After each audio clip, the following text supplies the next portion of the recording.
Hello to all my viewers and subscribers. Sakshi Agarwal here. Today's topic about discussion is internal audit. तो जैसे कि हम लोग internal audit की applicability की बात कर चुके हैं, उसकी रिपोर्ट की बात कर चुके हैं. अब बात करते हैं इंटरनल ऑडिट में करते क्या हैं. तो it provides assurance that internal controls are adequate, governance process are effective and efficient, and last organisational goals and objectives are met or not. तो इसकी मेमोरी ट्रिक क्या है? IGG.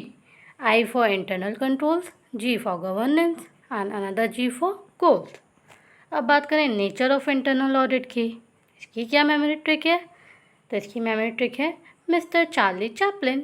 M for management tool, R for risk management tool, C for continuous exercise and C for control system. अब बात करें scope of internal audit की. तो इसकी मेमोरी ट्रिक है AG I love Rajinikanth. A for assets, G for goals, I for information, L for laws, R for resources. तो A safeguarding of assets, G accomplishment of established goals and objectives, I reliability and integrity of financial and operating information, L compliance with laws, policies, plans, procedures, regulations, R economical and efficient use of resources. अब बात करें techniques of internal audit की. Techniques क्या है? First review of operating environment, second review controls, third test controls and last account detail test is conducted if controls are not adequate. अब बात करें process of internal audit की. तो कोई भी हम चीज़ करते हैं तो पहले क्या उसके बारे में प्लानिंग करते हैं, फिर उस चीज़ को करते हैं और फिर अपना सजेशन देते हैं. तो यही है process: audit, planning, conducting audit and improvement actions. अब स्टेप वाइज अप्रोच की बात करें तो first scope of the audit, second understanding the business, third identify की risk areas, fourth test and control the risk areas, fifth report problems and last follow up.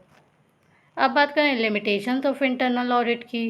तो first it involves extra money, second not beneficial when there is a time lag between recording and checking of entries. Recording अभी कर रहे हैं, checking उसके बाद में कर रहे हैं, तो इन दोनों के बीच में अगर टाइम लगे तो बेनिफिशियल नहीं होता है. Third lack of independency. जो इंटरनल ऑडिटर होता है वो मतलब बहुत इंडिपेंडेंट तरीके से काम नहीं कर सकता. उसको लगता है कि अगर हम कंपनी को कोई गलती बताएंगे तो ऐसा ना हो कि वो हमें निकाल दे. तो इसलिए यहाँ पे लैक ऑफ इंडिपेंडेंसी है. Internal auditor within the organisation होता है. Fourth findings not use by managers. And last if the staff is not efficient then it fails to help the managers. तो अब बात करें यहाँ ऐसी बात क्यों कही गई है कि स्टाफ इज़ नॉट एफिशिएंट. तो इंटरनल ऑडिट में क्या होता है, कोई भी फिक्स क्वालिफिकेशन नहीं दी हुई है for the appointment of internal auditor.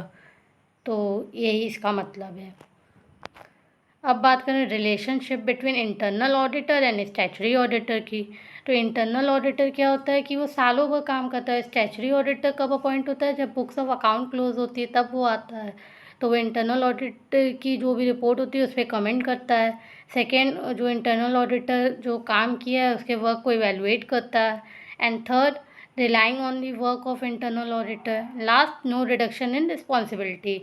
इसका क्या मतलब है? वो ऐसा नहीं बोल सकता है कि अरे जो इंटरनल ऑडिटर की रिपोर्ट पे हम रिलाई करके काम किए तो इसमें मेरी रिस्पॉन्सिबिलिटी नहीं है. तो ऐसा नहीं होता है. अब बात करें डिफरेंस की. स्टैचुटरी ऑडिट और इंटरनल ऑडिट में डिफरेंस क्या है? तो स्टैचुटरी ऑडिट में अपॉइंटमेंट की बात करें तो स्टैचुटरी ऑडिटर को कौन अपॉइंट करता है? Shareholders. इंटरनल ऑडिटर को मैनेजमेंट अपॉइंट करते हैं. स्टैचुटरी ऑडिट कौन करता था? Practising chartered accountant.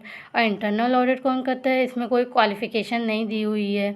ऑब्जेक्ट की बात करें तो स्टैचुटरी ऑडिट का मेन ऑब्जेक्ट होता है true and fair view. Internal audit का मेन ऑब्जेक्टिव होता है is to detect and prevent the error and frauds. Scope की बात करें तो स्कोप जो है स्टैचुटरी ऑडिट का, it is fixed by Companies Act 2013. और इंटरनल ऑडिट में कौन फिक्स करता है? जो भी म्यूचुअल कंसेंट है, ऑडिटर और मैनेजमेंट दोनों आपस में बैठ के फिक्स करते हैं. रिपोर्ट, स्टैचुटरी ऑडिटर जो किसको रिपोर्ट सबमिट करता है? तो the statutory auditor submit his report to the members of the company. और internal auditor submits his report to the management of the company. Removal की बात करें तो स्टैचुटरी ऑडिटर में हम लोग कैसे उसको रिमूव करते थे? सेंट्रल गवर्नमेंट अप्रूवल उसके लिए लेना पड़ता था और शेयर होल्डर्स का अप्रूवल लेना पड़ता था. इंटरनल ऑडिटर में मैनेजमेंट रिमूव कर सकता है. तो ये डिफरेंस है स्टैचुटरी ऑडिट और इंटरनल ऑडिट में. तो that's all for today. Keep doing, keep learning and keep growing.